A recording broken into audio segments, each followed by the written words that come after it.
with that, I will let Harlan take over, and here we go. Okay. Well, thanks, Keith. Yeah, Harlan Goerger, and I, like as I said, working with Ask HG and work with a lot with the idea of onboarding and such. And I appreciate Tim. We're going to record it. I don't do this presentation that often, so I figured what a great opportunity. I'll do that. And don't worry, if you want to jump up and say hi, that's fine. Get you on there. But imagine this. You're walking down the hall in your large company one day, and sitting over here in the corner is this dehydrated, almost starved body, and you stop and say, "Who are you and what are you doing here?" "Well, I'm the new person that showed up Monday," and it's Friday, and they couldn't find their way out of the building. You may say that that's kind of a different kind of approach, but the reality is that I think that a lot of times new people, when they come on board, oftentimes feel that way by Friday. They wonder, what have I gotten into? You know, we spend a tremendous amount of time hiring, and there's so much effort and time and things put into hiring, and then they show up and they're kind of saying, "Oh, what do I do? Where am I? How do I work with things?" And so what I'm trying to do today is give you an idea of what an onboarding system might look like, some components, some challenges that we have with it, and also demonstrate at least a small platform, give you an idea of what could be possible if you don't have one at all. I do have some handouts there that probably be a good idea just to follow along with. And one of the quick questions I had there, I think, and I'll grab one just for my own review, but first of all, how many of your companies do have some kind of an onboarding program? Raise your hands. Okay? You've got some kind of an onboarding program. So when that person shows up, you don't have that Friday situation. So how would you rate that situation? If 10 is absolutely perfect in every single way, how would you rate your system? Mine's a 5 at best. Okay, Sarah? Okay, so we have rooms for improvement, right? There's some ideas and some things. So that's what we want to do, is how do I go from where we are, how do we improve that, and hopefully we can give you some quick ideas on that. So, and by the way, I am always open to questions at any time. So don't hesitate to stop me or answer that. Here's the reality, and I want to talk about that reality. The reality is that, as Keith mentioned, we have a difference in generations today. And when you're working with a generational gap from people in their 50s or 60s to the 20-somethings coming in, it's like we're not even on the same planet sometimes. And so, like he said, how do you bring these new people with different thinking, new ideas, different expectations into a culture that maybe was created 50 years ago? And how do you get them up to speed? So what are some of the realities that we have? Now, this is a chart that comes from the Chamber of Commerce here. I happened to be at the economic meeting here the other week. And the one thing that really got me on this was the very first thing here.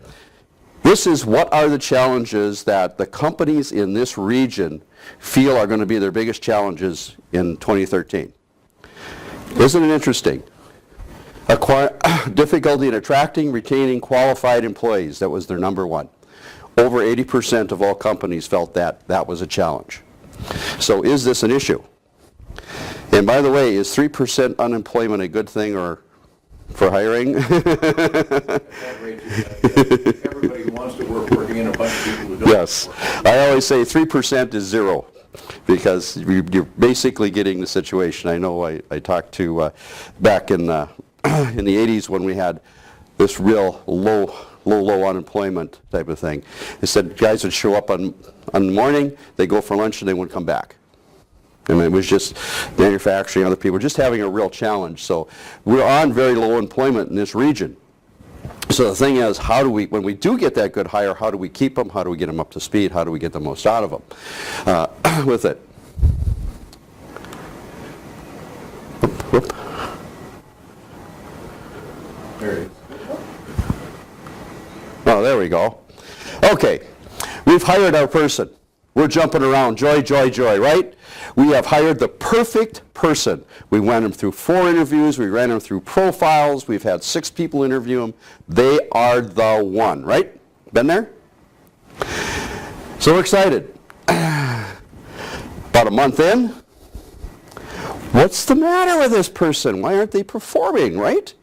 did we make a mistake here? Is this the right person for us? Are we getting things, what's happening here? We start getting frustrated because maybe this person isn't quite performing. We're seeing issues that maybe we hadn't expected. Maybe it's not what we wanted. We're not sure why that is. And so this goes on and goes on, and finally what happens? 10 years even, right? Matter of fact, I was talking with one of my clients that has salespeople across about 4 states, and they said that in their industry back about 10 years ago, the average life of a salesperson was about 5 to 10 years. They could stick around. But it said it took almost 5 years to really get them up to speed so that they were actually really producing at a rate where they were really paying for themselves. Today, that stat says nationally that in their industry, expect 3.5 years, life of a salesperson. But it takes 5 years to get them productivity, to get them paid for themselves. What's the matter here? What's the problem? Training somebody else's employee. Yes. So how do we get people up to speed faster so that we can get a return on investment? I don't believe, I think most of us agree, the 30-year watch people probably aren't as prevalent in our new generations as they were in our older generations. They just they aren't used to that. That's not the way they think. And so how do we adjust to that? So when we look at an onboarding system, we really should be thinking about how do we get a successful employee? That's really what we're talking about. How do we create a successful employee? We've done that hiring, how do we do it? But really what we talk about in onboarding, and sometimes people get confused with this, but it's really a system to assure success. That's the bottom line. Our onboarding system should be something that assures success of that new employee, or even our existing employees, if we can retrain and rework and do things. Because so often, someplace between here, we're going to probably lose them unless we can get them up to speed and get them on board quickly. So that's is that kind of the reality? I mean, can we all understand this? That's what we're dealing with.